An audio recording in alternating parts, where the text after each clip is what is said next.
Binge the full week of The Ray Taylor Show ad-free over at inspireddisorder.com/plus. This is The Ray Taylor Show. This is my top 5 pop culture of 2021. A lot of things, after the pandemic hit, not a lot of stuff got released in 2020. A lot of things held off to 2021. Things opened up a bit in 2021. Movie theaters opened up a bit for a little bit. I guess they're still open, but, there's another surge going on. So people are clearly handling that in as if it's not. But that being said, there's been some crazy things going on in pop culture. And these are my top 5 things that have gone on in pop culture in the last year, 2021. Starting off with number 5, which is something that I didn't really care about.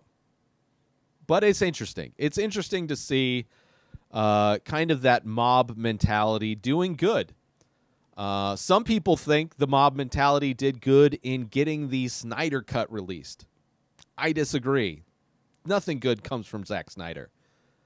But in this instance, the mob was able to free Britney. Number 5, coming in at number 5, is the Free Britney movement. It seemed like a lot of things, it seemed like the conservatorship and things that like Britney Spears had been dealing with were floating around and bubbling around pop culture for the last few years, right? She kind of surfaced on Instagram and was kind of having some weird posts, like you could tell she's kind of out of it. But then you find out that documentaries being made and stuff like that, that she's got a conservatorship. She's not actually in control of her life, that her dad's in control of everything. Which I don't know the details. I didn't watch any of the documentaries, but I've definitely seen her Instagram posts, and she does not strike me as somebody who's mentally stable. But I'm also not a medical professional in any capacity. So just based on the TikTok, she seems a little dead inside. Maybe that's medication she's on because of the conservatorship. I don't know the details again, but it was interesting to see the Free Britney movement succeed, where she was able to get her conservatorship, changed, and her dad gone. She got a new lawyer. Like, all the things happened. So hopefully, I hope things go well. I'm not particularly a Britney Spears fan in any measure. I know she's a very beloved pop culture icon for a lot of people. But it's interesting to see. I mean, it's just a sign, another example of the power of people getting together, demanding stuff. Like the power of the people, which is constantly being, kind of put aside by the media and major corporations when it comes to serious things that are going on in the world. Including climate change, including the pandemic, including things like universal health care, minimum wage, abortion rights, just all kinds of civil liberties that are being erased and abandoned in pursuit of the mighty dollar. But if people, got together, unions kind of started, I guess. Another example of the Free Britney thing would be the unions that are starting to pop up. Starbucks starting to unionize, which is great. All of those things are great. So number 5, because of that, I think the Free Britney movement is a great example of that, especially within the pop culture sphere. Coming in at number 5 is the Free Britney movement. My number 4 top pop culture moment of 2021 is kind of more of a social media form of entertainment. I used to watch a lot of videos on Worldstar many, many years ago. They don't always have the greatest videos. There's a lot of music videos on there, but a lot of it is like urban decay and urban violence. Poor people fighting other poor people because it sucks to be poor and it's easy to be angry, and fighting is something that is just as human as breathing. But what we have seen in the past year, now that things opened up for a bit, are all of the sad little fragile humans that are unwilling to follow even the simplest of requests putting on a face mask while riding in an airplane, I should say. You're being shot through the atmosphere in a metal tube, closed in with all kinds of other people during a global pandemic, and you're unwilling to do the smallest bit to help eliminate any kind of spread of any kind of disease.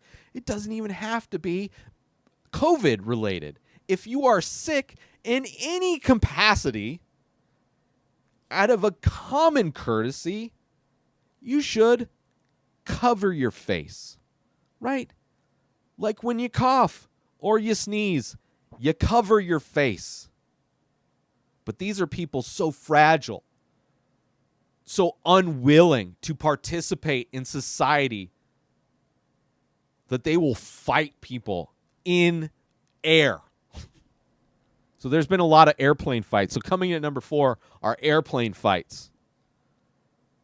My favorite being the guy who got taped to his chair. Obviously, great meme came from that when they interviewed the flight attendant that did the taping. Great presence on that interview. And just taping. I mean, I love it. I can't imagine what it would be like to be a flight attendant and you have an anti-maxer while you're 30,000 feet in the air decide to, this is when I'm going to take a stand. Now that nobody can do I'm like holding you all hostage as I breathe whatever's in my body out to you. You must ingest me. Disgusting humans. I mean, there's fights even pre-boarding as well, but a lot of them just waited until they were just in flight. Like, now is the time I'm going to be an asshole. So a lot of people getting arrested, a lot of airplane fights, but none better than that guy that got taped up, who was like, you don't know who my dad is? He's going to sue you. Like, all these people, I would love to just take a baseball bat to. Like, just hear their skull just cave in as I hit a home run, you know? Of course, I wouldn't do it. I don't own a baseball bat. But it's like, assholes just need to not be here.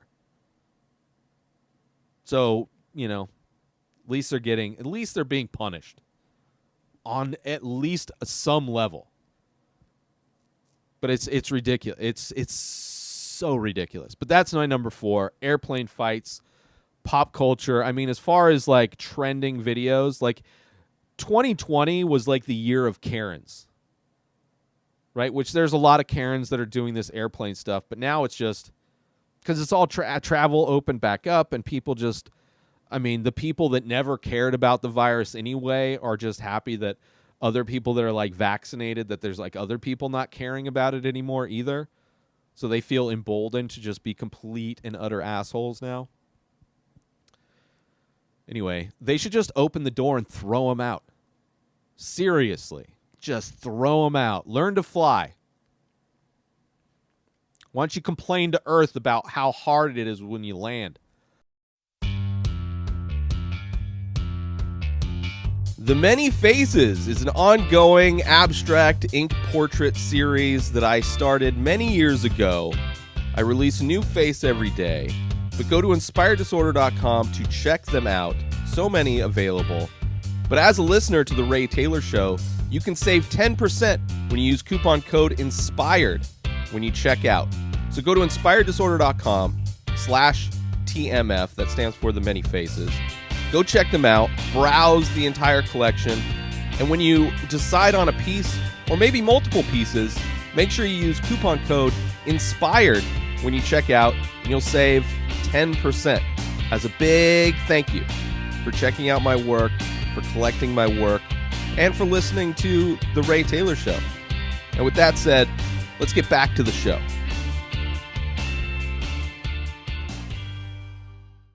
Moving on to my number 3. My number 3 biggest piece of pop culture, my personal number 3 of 2021, is the TV show Squid Game blew up society.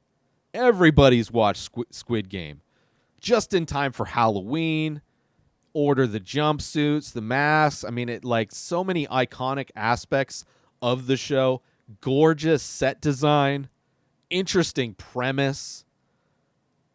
Despite the fact that it's a Korean language show. But it was released in dubbed, so you can watch it in any language. Dubbed, you can watch it in its original language, which I did. Reading subtitles, it's subtitled for every language.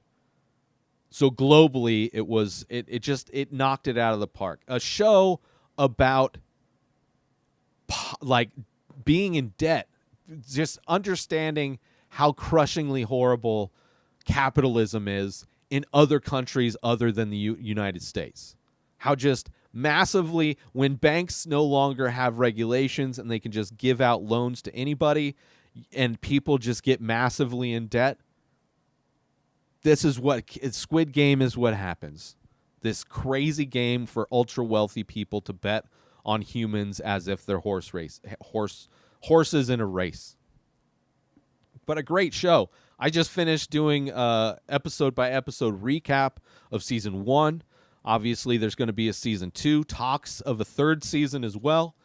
But it's a great show. There's the main character Gi-hoon has a ton of humanity despite being a complete degenerate, being a horrible father. But he has he has compassion for humans. And that really shows through. Like, his heart really shows through. And it also, shows you the other side of that. The people that become desperate and lose that humanity. But yeah, Squid Game on so many levels, just out of nowhere. Nobody would have predicted that a Korean... they knock it out of the park with film. I love Korean cinema. There are some amazing films coming out of Korea. And, now with this show, I'm sure there's plenty of TV shows. All the actors were great, but such an iconic and so many visual things of that. So many set pieces, set designs were inspired by actual fine art and artists.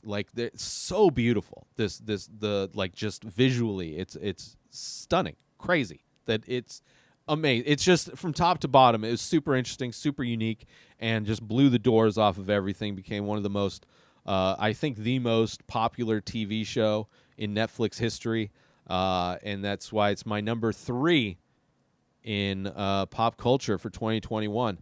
My number 2 biggest pop culture moment of 2021, or pop culture thing, is non-fungible tokens, NFTs, the thing that it's so hard for everybody to wrap their brain around, including myself. I mean, I get the idea. But I guess the best way I would describe it is based on this thing that I saw somebody post, where if you think of NFTs, if you were to buy an NFT, it is like you are buying a stock. You're buying stock in me. So it is a stock certificate, that NFT, which, as I grow as an artist and my work becomes more valuable, that will mean that stock price will also grow. And you can, at any point, just like you can with stocks, you can sell that stock. So that's what NFTs are. Now, they are also still images, they can be music, it's any kind of digital media really can be an NFT. So people are using it in a lot of different ways. Also, because it acts like a stock, every time it's sold, I get a percentage. So I have NFTs available, inspireddisorder.com/NFT. I've just recently started pumping more and more out. I'm converting my images of the many faces into NFTs. So there's going to be many available, all hand painted, all original, unlike most NFTs, which are digital. And most NFTs that are digital tend to be, there's a lot of shortcuts in the ability to mix and match and change them up and make a lot of them very easily, very fast. There's not a lot of artistic merit, I would say, in many of the NFTs, especially the popular NFTs. But as a technology, as another example of just how cryptocurrency is slowly growing and taking over, NFTs are my number 2.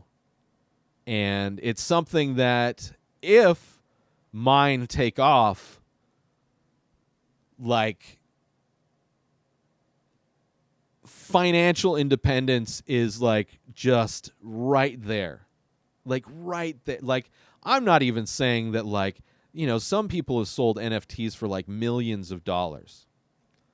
I don't need that much, but it's possible, I guess. It's possible. Not likely. But, a fraction of that. I have low overhead, baby.